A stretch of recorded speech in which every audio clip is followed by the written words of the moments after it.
आइए आगे देखते हैं 17.2.2 essentials of a sound financial plan. अब देखिए एक अच्छा फाइनेंशियल प्लान का क्या क्या क्वालिटीज होता है, क्या क्या एसेंशियल्स होता है, क्या क्या चीज उस पर ध्यान दिया जाता है। While preparing a financial plan for any business unit, the following aspects should be kept in view so as to ensure the success of such exercise in meeting the organizational objective.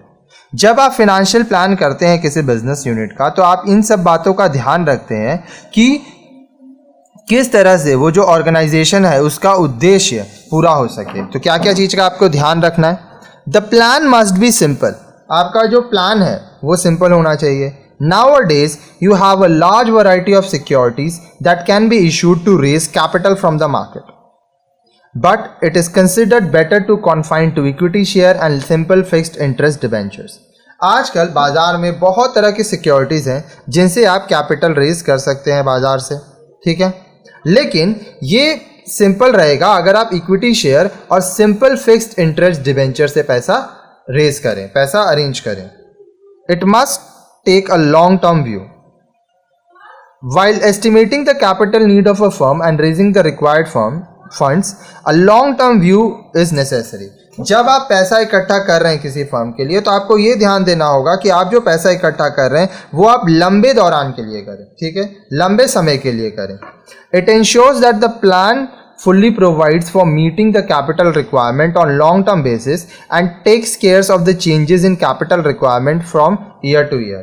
अब इसमें ये चीज़ का ध्यान देना होगा कि जो आपका प्लानिंग है, ठीक है, कैपिटल रिक्वायरमेंट का जो आपको पूरा करना है ये लॉन्ग टर्म बेसिस पे हो और जो भी आपका capital requirement year two year change होगा वह भी पूरा होता रहे। इट मस्ट बी फ्लेक्सिबल, अब ये फ्लेक्सिबल होना चाहिए। While the financial plan is based on long-term view, one may not be able to properly visualize the possible development in future. अब देखिए जब हम लोग कुछ प्लान कर रहे हैं कि हम लोग को बिजनेस में कितना पैसा चाहिए, किस तरह से चाहिए, तो ये क्या है लॉन्ग टर्म व्यू पे हम लोग करते हैं, लेकिन भविष्य में बदलाव आ सकता है, डेवलपमेंट्स हो सकता है, ठीक है। तो आपका प्लान फ्लेक्सिबल होना चाहिए कि जैसे जैसे मार्केट चेंज होगा या जैसे जैसे नीड्स बदलेगा आपका जो फिनांस है, ठीक है, जो पैसा है, जो प्लानिंग किए हैं वो भी थोड़ा बहुत आप चेंज कर सकें और एडजस्ट कर सकें with the new situation.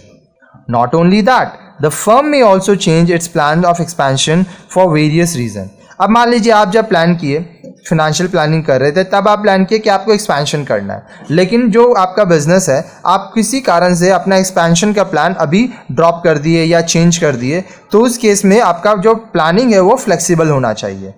Hence, it is very necessary that the financial plan is capable of being adjusted and revised without any difficulty and delay so as to meet the requirements of the changed circumstances. इसलिए ये ज़रूरी है कि जो financial plan हम लोग कर रहे हैं, ठीक है, वो इस चीज़ का केपेबल हो, ठीक है, उसकी बिना किसी प्रॉब्लम के, विदाउट एनी डिफ़िकल्टी उसको एडजस्ट किया जा सके, बदला जा सके, ताकि जो बिजनेस का रिक्वायरमेंट है, जो बदलाव हुआ है, चेंज सर्कमस्टांसेस है, उसमें भी बिजनेस अच्छे से काम कर सके। It must ensure optimal use of funds, ये भी ध्यान देना होगा कि जो फंड्स है, जो पैसा है, वो सही तरीका से इस्तेमाल हो। The plan should provide for raising reasonable amount of funds, जो प्लानिंग आप कर रहे हैं उसमें ये होना चाहिए कि आपको कितना फंड्स चाहिए। As stated earlier, the business should neither be starved of funds nor have surplus funds.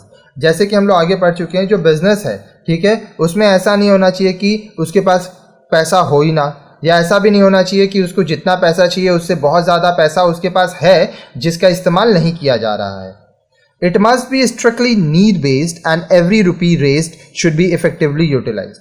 अब देखिए जितना ज़रूरत है उतना ही आप बाज़ार से पैसा लेंगे और जितना पैसा लिए हैं हर एक एक रुपया को सही तरीक़ा से इस्तेमाल करना चाहिए। There should be no ideal fund. आपके पास कोई भी ऐसा पैसा नहीं होना चाहिए जो ऐसे ही पड़ा हुआ है, आपको हर एक एक रुपया इस्तेमाल करना चाहिए। The cost of funds raised should be fully taken into account and kept at lowest possible level. अब देखिए जो आप फंड अरेंज कर रहे हैं, ठीक है, उसको अरेंज करने में पैसा लगता है, इंटरेस्ट देना पड़ता है, बहुत सारे खर्चे हैं, तो ये सारी चीज़ों को भी आपको ध्यान रखना होगा और जितना कम से कम हो सके आपको इस खर्च को करना है। It must be insured that the cost of fund raised is reasonable. ये भी ध्यान देना है कि जो आपका फंड आप अरेंज कर रहे हैं उस पर जो आपका लागत लग रहा है, कॉस्ट लग रहा है, वो कम से कम हो। The plan should provide for a financial mix combination of डेब्ट एंड इक्विटी। आप जो प्लान कर रहे हैं उसमें दोनों होना चाहिए, डिवेंचर्स, इक्विटी, दोनों का कॉम्बिनेशन होना चाहिए। That is most economical in terms of cost of capital, otherwise it will adversely effect the return on share holders fund. अब इसको कॉस्ट ऑफ कैपिटल के हिसाब से इकोनॉमिकल होना चाहिए, नहीं तो क्या होगा कि जो शेयर होल्डर्स फंड्स का रिटर्न आ रहा है इस पे ये नेगेटिव इम्पैक्ट करेगा, शेयर होल्डर्स को नुकसान होगा। Adequate liquidity must be insured. Liquidity refers to the ability of a firm to make available the necessary amount of cash as and when requirement। अब देखिए, जब ज़रूरत हो तब उस फर्म को कैश का अरेंजमेंट करना पड़ेगा, इसको कहते हैं adequate liquidity must be ensured। ठीक है, it has to be ensured in order to avoid any embarrassment to the management and the loss of goodwill among the investors। अब ये ध्यान रखना होगा क्योंकि अगर मान लीजिए जो मैनेजमेंट है उसको पैसा चाहिए, नहीं मिल रहा है तो एम्बारसिंग सिचुएशन है। अगर आपके इन्वेस्टर्स को पैसा चाहिए, आप इन्वेस्ट नहीं कर पा रहे हैं, तो आपका गुडविल जाएगा। In other words, the investment of fund should be so plan that some of these can be converted into cash to meet all possible eventualities. दूसरे शब्दों में जो इन्वेस्टमेंट है फंड्स का, उसको इस तरह से प्लान करना चाहिए ताकि जब ज़रूरत पड़े उसको कैश में कन्वर्ट किया जा सके, ताकि आप सारे पॉसिबल सिचुएशंस को, पॉसिबल इवेंट्स को इवैल्यूएट कर सकें।